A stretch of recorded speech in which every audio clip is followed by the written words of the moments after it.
नमस्कार लाडक्या बहिणींनो, आज मी तुमच्यासाठी एक महत्त्वाची अपडेट घेऊन आलेली आहे की लाडक्या बहिणींना ऑक्टोबर महिन्याचा हप्ता कधी येणार। तर पहा, ऑक्टोबरचा हप्ता कधी येणार।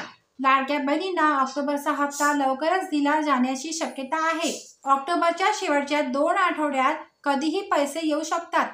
कदाचित दिवाळीच्या मुहूर्तावर महिलांना पैसे दिले जाऊ शकतात। मात्र अधिकृत माहिती अद्याप समोर आलेली नाही। मात्र लवकरच आदिती तटकरे याबाबत घोषणा करतील। तर त्यांनी इथे सांगितलं आहे की लाडक्या बहिणींना ऑक्टोबरच्या शेवटच्या 2 आठवड्यात कधीही हप्ता येऊ शकतो किंवा त्यांना दिवाळीच्या दिवशी सुद्धा हप्ता येऊ शकतो। तसेच त्यांनी हे सांगितलं आहे की कोणत्या लाडक्या बहिणींना ऑक्टोबरचा हप्ता मिळणार आहे। चला पाहूया, या महिलांनाच मिळणार ऑक्टोबरचा हप्ता। लाडकी बहीण योजनेत फक्त पात्र महिलांनाच योजनेचा लाभ मिळणार आहे। लाडकी बहीण योजनेत महिलांची पडताळणी सुरू आहे। यातून लाखो महिलांचे अर्ज बाद करण्यात आले आहेत। अजूनही महिलांच्या अर्जाची पडताळणी सुरू आहे। या पडताळणीतून ज्या महिलांचे अर्ज बाद केले जातील त्यांना योजनेचा लाभ मिळणार। दरम्यान आता महिलांना केवायसी करणे देखील अनिवार्य केले आहे। आता सर्व लाभार्थी महिलांना केवायसी करावेच लागणार आहे। पहा, ते म्हणत आहे की लाडक्या बहिणींना केवायसी करणे अनिवार्य आहे आणि जेव्हा लाडक्या बहिणी केवायसी करायला जात आहे तिथेच एक मोठा प्रश्न निर्माण होत आहे की ज्यांना पती आहे, वडील आहे, त्या लाडक्या बहिणी केवायसी करून घेणार, पण ज्यांना पती वडील नाही ते केवायसी कसे करणार आहे। त्यांनी OTP कुठून द्यावा। सरकारला यावर काही ना काही ऑप्शन काढायला हवा। आता पुढे पाहूया ते काय म्हणतात। केवायसी करण्याची शेवटची तारीख काय। लाडकी बहीण योजनेतील लाभार्थ्यांना केवायसी करण्यास सांगितले आहे। दरम्यान केवायसी करण्याची संपूर्ण प्रोसेस आहे। केवायसी करताना अनेकांना अडचणी येत आहेत। आता महिला व बाल विकास विभागाने यावर तोडगा काढला आहे। दरम्यान केवायसी करण्यासाठी 2 महिन्याचा कालावधी आहे। तुम्हाला नोव्हेंबर पर्यंत केवायसी करायची आहे। यासोबतच पूरग्रस्त भागातील महिलांना केवायसी करण्यासाठी 15 दिवसांचा कालावधी वाढवून देण्यात आला आहे। आता पहा, 15 दिवस वाढो की 30 दिवस वाढो, ज्यांना पती वडील नाही त्यांची केवायसी होणारच नाही। ज्यांना पती नाही, वडील नाही, अशा लाडक्या बहिणी OTP कुठून देणार आहे। यावर मार्ग न काढता जर केवायसी करायची कितीही मुदत वाढवली, 15 दिवस किंवा महिना जरी वाढवला, तर या लाडक्या बहिणी तर तसेही अपात्र होणार आहे। कारण या प्रश्नावर कोणताही सोल्युशन काढला नाही। जोपर्यंत सरकारने यावर कोणताही मार्ग काढला नाही तोपर्यंत या सर्व लाडक्या बहिणी केवायसी करू शकणार नाही आणि त्या लाडक्या बहिणी तशीही अपात्र होणार आहे।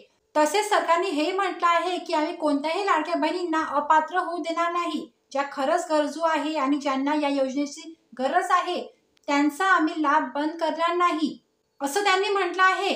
पण यावर आतापर्यंत त्यांनी कोणताही मार्ग काढला नाही।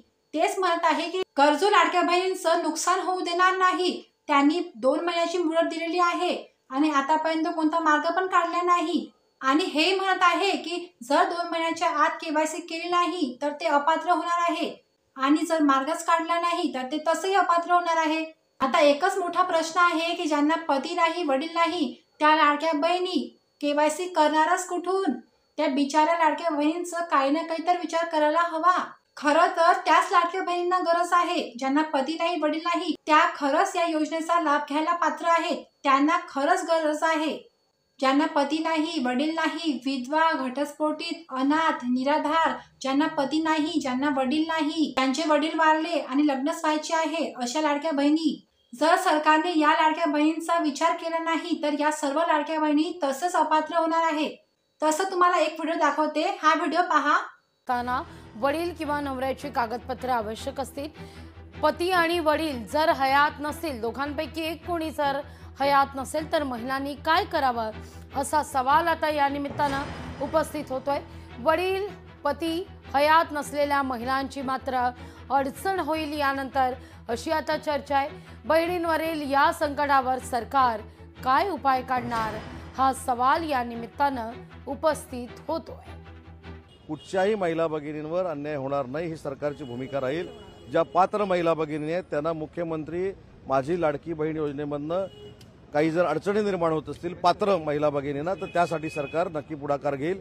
मी स्वतः त्या खात्याच्या मंत्री माननीय आदिती तटकरेंशी मी चर्चा करेन आणि या संदर्भात एक बैठक लावायला सांगेन। जेव्हा नवीन सरकार आलं होतं पहिल्या अधिवेशनामध्ये आम्ही बोललो होतो की आमचा अंदाज आहे की तुम्ही 24 ते 25 लाख महिलांची नावं हे लाडक्या बहीण योजनेतून काढचाल अशी भीती तिथं आम्ही व्यक्त केली होती. तेव्हा उत्तर देत असताना मंत्री महोदयांनी सांगितलं होतं अजिबात नाही, आम्ही कुठेही कोणाचं नाव कमी करणार नाही. पण आत्ता जर आपण बघितलं तर 28 लाख महिलांचं नाव तिथं कमी करण्यात आलेलं आहे. आणि तुम्ही म्हणता ते खरं आहे की अजून अटीतटी टाकून अजून एक 50-60 लाख महिलांचं नाव हे कमी करू शकतील. हे स्थानिक स्वराज्य संस्थेपुरतंच ते थांबलेले आहेत. स्वतः ते योजना बंद करतील, नाहीतर कोणाला तरी कोर्टात पाठवून कोर्टाच्या माध्यमातून या योजनेला स्थगिती हे सरकार नक्कीच आणेल अशी भीती आता आम्हा सर्वांना त्या ठिकाणी वाटायला. ते म्हणत आहे की काही ना काही मार्ग काढू. आता कोणता मार्ग काढणार आहे आणि कधी मार्ग काढणार आहे ते माहित नाही. कारण नोव्हेंबर हा शेवटचा महिना आहे. त्यानंतर केवायसी करता येणार नाही. तर जाऊ द्या, आता आपण फक्त सरकारकडून अशी आशा करू की सरकार काही ना काही मार्ग काढतील, या सर्व लाडक्या बहिणींचा विचार करतील आणि लवकरात लवकर काही ना काही ऑप्शन देतील.